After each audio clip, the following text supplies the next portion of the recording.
ಇರಬೇಕಿದ್ರೇನೆ ಬಾಯಲ್ಲಿ ನೀರು ಬರ್ತಾ ಉಂಟು ನನಗೆ. ಈಗ ನಾನು ಹಾಟ್ ಬಾಕ್ಸ್ಗೆ ಶಿಫ್ಟ್ ಮಾಡ್ತಾ ಇದ್ದೀನಿ.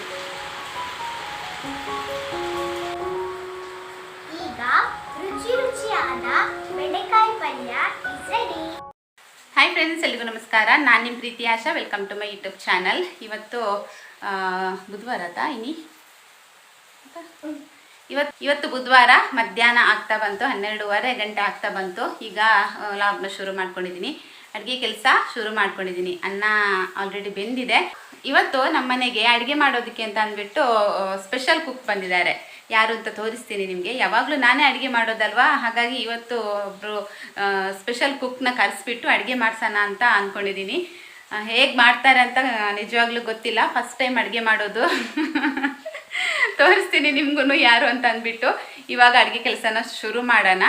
ಅವ್ರು ಏನು ಅಡುಗೆ ಮಾಡ್ತಾರೆ ಅನ್ನೋದನ್ನ ನೀವು ಅವ್ರ ಹತ್ರನೇ ಕೇಳಿ. ಹಾಯ್, ಇವತ್ತು ನಾನು ಬೆಂಡೆಕಾಯಿ ಪಲ್ಯ ಮಾಡ್ತಿದ್ದೇನೆ. ಯಾವಾಗಲೂ ಅಮ್ಮ ಮಾಡ್ತಾರಲ್ವಾ, ಇವತ್ತು ನಾನು ಮಾಡ್ತೇನೆ. ಸ್ಟಾರ್ಟ್. ಮೊದಲು ಒಂದು ಬಾಳೆ ಇಟ್ಕೊಳ್ಬೇಕು. ಈಗ ಅದಕ್ಕೆ ಸ್ವಲ್ಪ ಎಣ್ಣೆ ಹಾಕುವ. ಯಾವ ಎಣ್ಣೆ ಅದು? ತೆಂಗಿನೆಣ್ಣೆ. ಓಕೆ, ತೆಂಗಿನೆಣ್ಣೆ.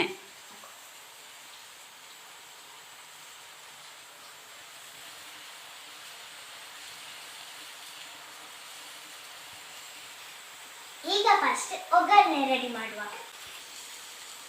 ಒಗ್ಗರಣೆಗೆ ನಾನಿಲ್ಲಿ ಸ್ವಲ್ಪ ಸಾಸಿವೆ ಹಾಗೂ ಉದ್ದಿನ ಬೇಳೆ ತಗೊಂಡಿದ್ದೇನೆ. ಇದನ್ನು ಇದಕ್ಕೆ ಹಾಕುವ.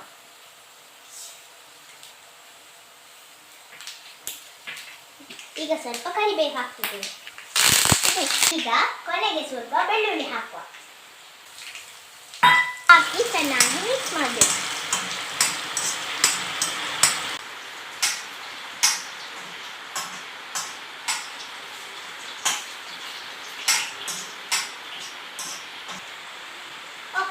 ಈಗ ಅರ್ಧ ಈರುಳ್ಳಿ ಹಾಗೂ 3 ಮೆಣಸಿನಕಾಯಿ ಹಾಕ್ತಿದ್ದೇನೆ.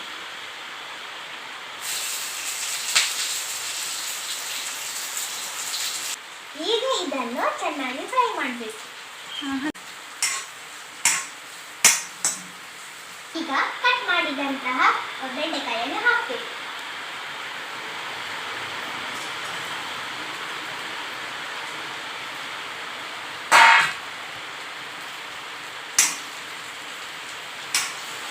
ಈಗ ಬೆಂಡೆಕಾಯಿಯನ್ನು ಚೆನ್ನಾಗಿ ಫ್ರೈ ಮಾಡಬೇಕು.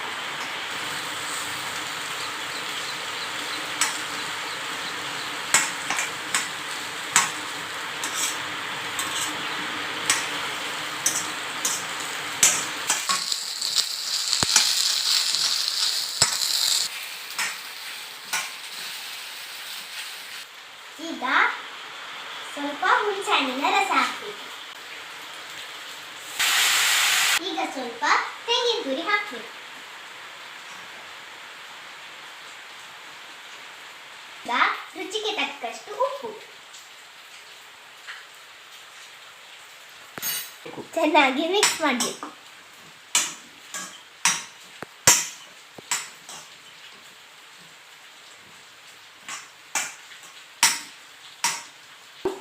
ಈಗ 1 ಗ್ಲಾಸ್ ನೀರು ಹಾಕಬೇಕು.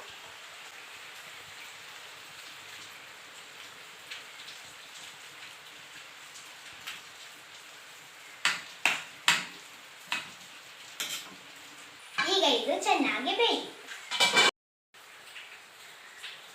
ನೋಡಿದ್ರಲ್ವಾ ಸ್ಪೆಷಲ್ ಕುಕ್ ಯಾರಂತ ಅಂದ್ಬಿಟ್ಟು.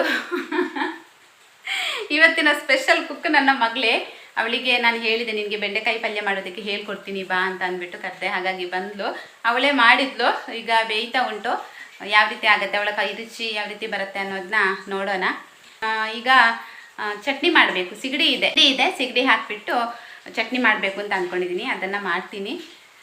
ಸಿಂಪಲ್ಲಾಗಿ ಇವತ್ತು ಬೆಂಡೆಕಾಯಿ ಪಲ್ಯ ಹಾಗೆ ಸಿಗಡಿ ಹಾಕಿಬಿಟ್ಟು ಚಟ್ನಿ ಅಷ್ಟೇ. ಇವತ್ತಿನ ಮಧ್ಯಾಹ್ನದ ಊಟಕ್ಕೆ ಅಷ್ಟೇ ಅಂತ ಹೇಳ್ಬೋದು. ಈಗ ನಾನು ಬೇಗ ಬೇಗ ಸಿಗಡಿ ಚಟ್ನಿ ಮಾಡ್ತೀನಿ.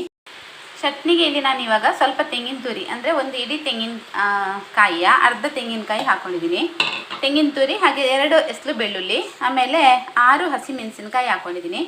ಹಸಿಮೆಣಸು ಖಾರದ ಮೇಲೆ ಹಾಕ್ಕೊಳ್ಳಿ. ನಿಮಗೆ ಜಾಸ್ತಿ ಖಾರ ಬೇಕಾದರೆ ಇನ್ನೊಂದೆರಡು ಸೇರಿಸ್ಕೋಬಹುದು. ಕಡಿಮೆ ಖಾರ ಆದರೆ ಇನ್ನೊಂದೆರಡು ಹಸಿಮೆಣಸು ಕಡಿಮೆ ಹಾಕ್ಕೊಳ್ಬೋದು. ಈಗ ಇದನ್ನು ಮಿಕ್ಸಿ ಜಾರಿಗೆ ಹಾಕಿಬಿಟ್ಟು ಇದನ್ನು ರುಬ್ಬೇಕಿದ್ರೆ ಏನಂತ ಹೇಳಿದರೆ ನೀರು ಹಾಕೋದಕ್ಕೆ ಹೋಗಬೇಡಿ. ನೀರು ಹಾಕಬಾರ್ದು. ನೀರು ಹಾಕ್ಕೊಂಡು ರುಬ್ಬಿದ್ರೆ ನಾವು ಮಾಮೂಲಿಯಾಗಿ ದೋಸೆಗೆ ಇಡ್ಲಿಗೆಲ್ಲ ಚಟ್ನಿ ಮಾಡ್ತೀವಲ್ವ ಆ ಥರ ಆಗುತ್ತೆ. ಇದು ಹೀಗೆ ಅಂದರೆ ಅದರಲ್ಲೇ ತೆಂಗಿನ ತುರಿಯಲ್ಲೇ ಹಾಲು ಬಿಡ್ತದಲ್ವ, ಅದೇ ಸಾಕಾಗತ್ತೆ. ಇದಕ್ಕೆ ಬೇಕಿದ್ರೆ ಮಾತ್ರ ಒಂದು ಸ್ವಲ್ಪನೇ ನೀರು ಸೇರಿಸಿ, ಇಲ್ಲಾಂತ ಹೇಳಿದರೆ ನೀರಿನ ಅವಶ್ಯಕತೆ ಇಲ್ಲ. ಸ್ವಲ್ಪ ಅಂದರೆ ನಾವು ಆಫ್ ಮಾಡಿಕೊಂಡು ಮಿಕ್ಸ್ ಮಾಡ್ತಾ ಮಿಕ್ಸಿ ಅಂದರೆ ಒಂದು ಸ್ಪೂನ್ ತೊಗೊಂಡು ಮಿಕ್ಸ್ ಮಾಡ್ತಾ ಇರಬೇಕಾಗತ್ತೆ.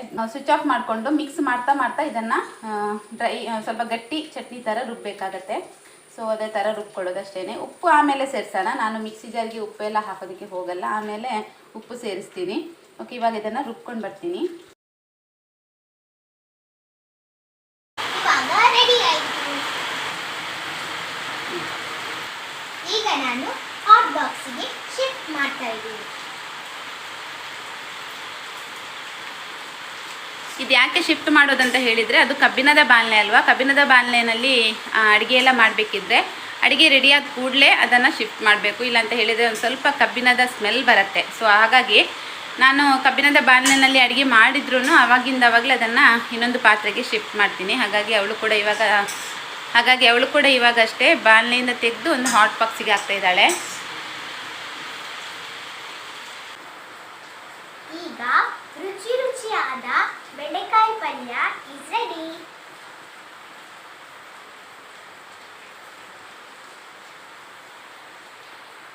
ನೋಡಿ, ಈ ಥರ ರುಬ್ಕೋಬೇಕು. ಅಂದರೆ ಒಂದ್ಸಲ ರುಬ್ಬಿದಾಗ ಈ ಥರ ಆಗತ್ತಲ್ವಾ, ವಾಪಸ್ ಅದನ್ನು ನೀಟಾಗಿ ಮಿಕ್ಸ್ ಮಾಡ್ಕೋಬೇಕು. ನೀರೇನು ಹಾಕಿಲ್ಲ, ಸ್ವಲ್ಪ ಕೂಡ ನೀರು ಹಾಕಿಲ್ಲ ನಾನಿಲ್ಲಿ. ಮಿಕ್ಸ್ ಮಾಡಿಬಿಟ್ಟು ವಾಪಸ್ ಮುಚ್ಚಿ ಇದನ್ನು ಗ್ರೈಂಡ್ ಮಾಡಬೇಕು.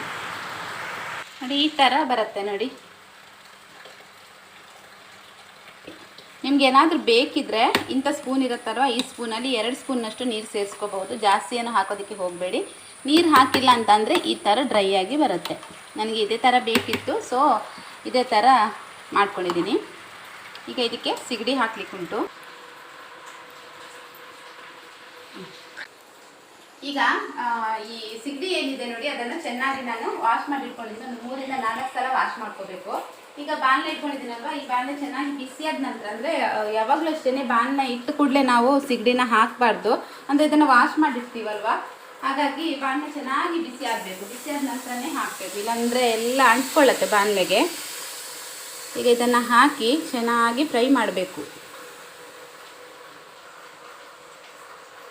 ಚೆನ್ನಾಗಿ ಫ್ರೈ ಆಗಬೇಕು, ಅಂದರೆ ಡ್ರೈ ಆಗಬೇಕು. ಇದು ಡ್ರೈ ಆಗಬೇಕಂತ ಇದನ್ನು ಫ್ರೈ ಮಾಡ್ತಾನೆ ಇರಬೇಕಾಗತ್ತೆ. ಒಂಥರ ಮನೆಯೆಲ್ಲ ತುಂಬ ಒಂಥರ ಸ್ಮೆಲ್ ಬರುತ್ತೆ ಇದನ್ನು ಫ್ರೈ ಮಾಡ್ತಾ ಇರಬೇಕಿದ್ರೆ. ನಮ್ಮ ಮಕ್ಕಳಿಗಂತೂ ಅದ್ರ ಸ್ಮೆಲ್ಲೇ ಇಷ್ಟ ಆಗಲ್ಲ. ಚಟ್ನಿ ತಿಂತಾರೆ, ಇಲ್ಲ ಅಂತೇನಿಲ್ಲ, ಆದರೆ ಅದನ್ನು ಫ್ರೈ ಮಾಡ್ತಾ ಇರಬೇಕಿದ್ರೆ ಮಾತ್ರ ಒಂಥರ ಸ್ಮೆಲ್. ಅಂದರೆ ಕೆಲವರಿಗೆ ಅಷ್ಟೊಂದು ಇಷ್ಟ ಆಗಲ್ಲ. ನನಗೇನು ಆ ರೀತಿ ಅನಿಸಲ್ಲ. ಆದರೆ ಈಗ ಕೂಡ ಅಷ್ಟೇ ಮೂಗನ್ನ ಒಂಥರ ಮಾಡ್ತಾ ಇದ್ದಾರೆ. ಫ್ರೈ ಆಗ್ತಾ ಇರ್ಬೇಕಂದ್ರೆ ನಾರ್ಮಲ್ ಒಣ ಮೀನು ಇರುತ್ತಲ್ವಾ, ಅದು ಅಷ್ಟೊಂದು ಗೊತ್ತಾಗಲ್ಲ. ಫ್ರೈ ಆಗಬೇಕಿದ್ರೆ ಅಷ್ಟೊಂದು ಸ್ಮೆಲ್ ಅಂತ ಬರಲ್ಲ. ಬಟ್ ಇದು ಸಿಗಡಿ ಅಂದರೆ ಪ್ರಾನ್ಸ್, ಅದು ಇದು ಸಿಗಡಿ ಅಂತ ಹೇಳೋದು ಪ್ರಾನ್ಸಿಗೆ. ಪ್ರಾನ್ಸ್ ಈ ಥರ ಫ್ರೈ ಮಾಡಬೇಕಿದ್ರೆ ಯಾವಾಗಲೂ ಅಷ್ಟೇ ಈ ಥರ ಸ್ಮೆಲ್ ಬರುತ್ತೆ. ಚಟ್ನಿ ಮಾತ್ರ ಸೂಪರ್ ಆಗುತ್ತೆ. ಚಟ್ನಿ ಇದು ಹೇಳೋದೇ ಬೇಡ, ಗಂಜಿ ಜೊತೆಗೆ ತುಂಬಾ ಟೇಸ್ಟಿಯಾಗಿರುತ್ತೆ. ಸೊ ಇದು ಇವಾಗ ಚೆನ್ನಾಗಿ ಫ್ರೈ ಆಗಿ ಆಮೇಲೆ ಚಟ್ನಿಗೆ ಮಿಕ್ಸ್ ಮಾಡುವ. ಇವಾಗ ಇದು ಸಾಕು, ಇಷ್ಟಾದ್ದು. ಇಷ್ಟು ಫ್ರೈ ಆಗಬೇಕು, ಸ್ವಲ್ಪ ಕಲರ್ ಚೇಂಜ್ ಆಗಬೇಕು. ಇವಾಗ ಗ್ಯಾಸ್ ಆಫ್ ಮಾಡ್ಕೊತೀನಿ. ಹಾಗೆ ತಳಭಾಗದಲ್ಲಿ ನೋಡಿ ಈ ಥರ ಹುಡಿ ಅಂತ ಆಗುತ್ತೆ, ಅಂದರೆ ಸ್ವಲ್ಪ ಸೀದು ಹೋದಾಗೆ ಇರುತ್ತೆ. ಸೊ ನೀವೇನು ಮಾಡಬೇಕು ಅಂತ ಹೇಳಿದರೆ, ಈ ರೀತಿ ಮೇಲ್ಗಡೆಯಿಂದ ತೆಗೆದು ನಾವು ಚಟ್ನಿ ಏನೋ ರೆಡಿ ಮಾಡಿ ಇಟ್ಕೊಂಡಿದ್ದೀವಲ್ವ, ಈ ಚಟ್ನಿಗೆ ಸೇರಿಸೋದು. ತಳಭಾಗದಲ್ಲಿ ಇರುವಂಥ ಒಂಥರ ಪೌಡರ್ ಥರ ಇರುತ್ತೆ ಬ್ಲ್ಯಾಕ್ ಕಲರಲ್ಲಿ ಸೀದೋಗಿ, ಅದು ಬೇಡ. ನೋಡಿ, ಇಲ್ಲಿ ಕಾಣಿಸ್ತಾ ಇರ್ಬೋದು ನೋಡಿ ನಿಮಗೆ. ಇದನ್ನು ಹಾಕೋದಕ್ಕೆ ಹೋಗ್ಬೇಡಿ. ಫ್ರೆಶ್ ಆಗಿರುವಂತಹ ಡ್ರೈ ಪ್ರಾನ್ಸ್ನ ಹಾಕ್ಕೊಂಡು ಇದನ್ನು ಇವಾಗ ಚೆನ್ನಾಗಿ ಕೈಯಲ್ಲೇ ಮಿಕ್ಸ್ ಮಾಡಿದ್ರೆ ಮಿಕ್ಸ್ ಮಾಡ್ತಾ ಇರಬೇಕಿದ್ರೇ ಬಾಯಲ್ಲಿ ನೀರು ಬರ್ತಾ ಉಂಟು ನನಗೆ. ನಿನಗೆ ಬರ್ತಾ ಉಂಟಾ? ಮಿಕ್ಸ್ ಮಾಡಬೇಕಿದ್ರೇ ಬಾಯಲ್ಲಿ ನೀರು ಬರ್ತಾ ಉಂಟು. ಅಷ್ಟು ಚೆನ್ನಾಗಿ ರೆಡಿಯಾಗಿದೆ ಅಂತ ಹೇಳ್ಬೋದು. ಚಟ್ನಿ ತುಂಬ ಚೆನ್ನಾಗಾಗತ್ತೆ ಗಂಜಿ ಜೊತೆಗೆ. ನಮ್ಮ ತುಳುನಾಡಿನ ಸೈಡಲ್ಲೆಲ್ಲ ತುಂಬ ಫೇಮಸ್ ಇದು, ಎಲ್ಲರೂ ಕೂಡ ಜಾಸ್ತಿ ಮಾಡ್ತಾರೆ ಈ ಥರ ಒಣಮೀನು ಹಾಕಿಬಿಟ್ಟು, ಇಲ್ಲ ಅಂತ ಹೇಳಿದರೆ ಸಿಗಡಿ ಪ್ರಾನ್ಸ್, ಡ್ರೈ ಪ್ರಾನ್ಸ್ ಹಾಕಿಬಿಟ್ಟು. ಅಂದರೆ 2 ಥರ ಪ್ರಾನ್ಸ್ ಬರುತ್ತೆ, ಒಂದು ದೊಡ್ಡದು ಇನ್ನೊಂದು ಸಣ್ಣದು. ಇದು ಸ್ವಲ್ಪ ದೊಡ್ಡದು. ಸಣ್ಣ ಪ್ರಾನ್ಸ್ ಹಾಕಿಬಿಟ್ಟು ಕೂಡ ಚಟ್ನಿ ಮಾಡ್ತೀನಿ, ಅದು ಈ ಥರ ಮಾಡಲ್ಲ, ಅದು ಸ್ವಲ್ಪ ನಾನು ಹುರ್ಕೊಂಡೆಲ್ಲ ಚಟ್ನಿ ಮಾಡ್ತೀನಿ, ಅದು ಕೂಡ ಅಷ್ಟೇ ತುಂಬಾ ಚೆನ್ನಾಗಿರುತ್ತೆ.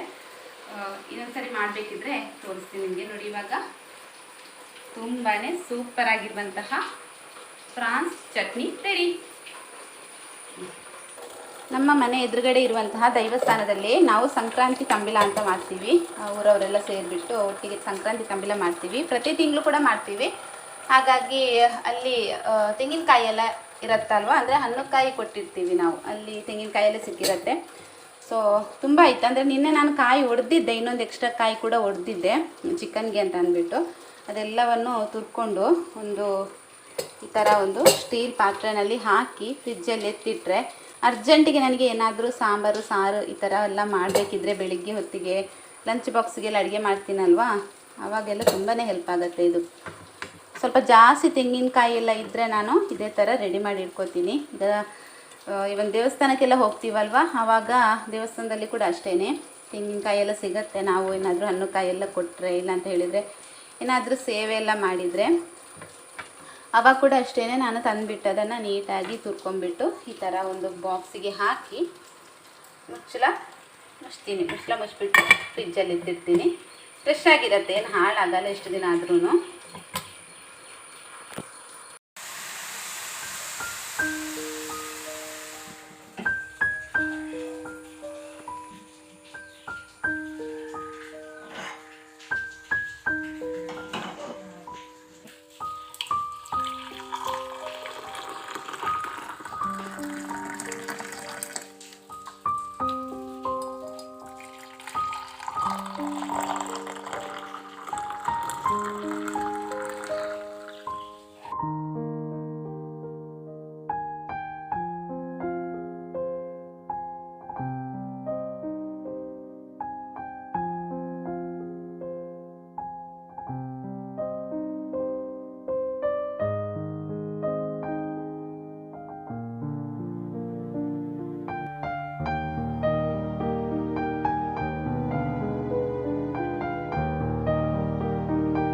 ಸಂಜೆ ಟೀ ಮಾಡಿದ್ದೀನಿ, ಟೀ ಕುಡಿಬೇಕು. ಮಧ್ಯಾಹ್ನ ಊಟ ಎಲ್ಲ ಮುಗಿಸಿ ವಿಡಿಯೋ ಎಡಿಟ್ ಮಾಡಲಿಕ್ಕಿತ್ತು, ಅದನ್ನು ಮುಗಿಸಿ ಆಮೇಲೆ ಒಂದು ಸ್ವಲ್ಪ ರೆಸ್ಟ್ ತೊಗೊಂಡು ಇವಾಗ ಸಂಜೆ ವಾಪಸ್ ಎದ್ದು ಟೀ ಮಾಡಿದ್ದೀನಿ. ಇನ್ನೊಂದು ಸ್ವಲ್ಪ ಕೆಲಸ ಇದೆ, ಟೀ ಕುಡಿದು ಕೆಲಸಗಳನ್ನು ಮುಂದುವರಿಸ್ಬೇಕು. ಹಾಗೆ ಆದ್ವಿಗೆ ಟೀ ಬೇಡ ಅಂತ ಹೇಳಿದ್ಲು, ನನ್ನ ಆಯುಷ್ನಿಗೆ ಮಾತ್ರ, ಆಯುಷ್ಗೆ ಮತ್ತು ನನಗೆ ಮಾತ್ರ, ಇಬ್ಬರಿಗೋಸ್ಕರ ಟೀ ಮಾಡಿದ್ದೀನಿ. ಹಾಗೆ ಸ್ನ್ಯಾಕ್ಸ್ ಇದೇನಂತ ಗೊತ್ತಿಲ್ಲ, ನಿನ್ನೆ ತಂದಿದ್ದು ಹಸ್ಬೆಂಡ್, ಫಸ್ಟ್ ಟೈಮ್ ತಂದಿದ್ದು ಈ ಥರದ್ದಲ್ಲ. ಹೋಯ್ತು ಅದು ಯಾವ್ದ್ರದ್ದು ಅಂತ ಕೂಡ ಗೊತ್ತಿಲ್ಲ, ನಾನು ತಿಂದು ನೋಡಿಲ್ಲ. ಈಗ ನೋಡಬೇಕು ಹೇಗಿದೆ ಟೇಸ್ಟ್. ಎಡ್ಡುಂಡ ಟೇಸ್ಟ್ ಉಂಟು, ಸೂಪರ್ ಉಂಟು. ಎಡ್ಡುಂಡ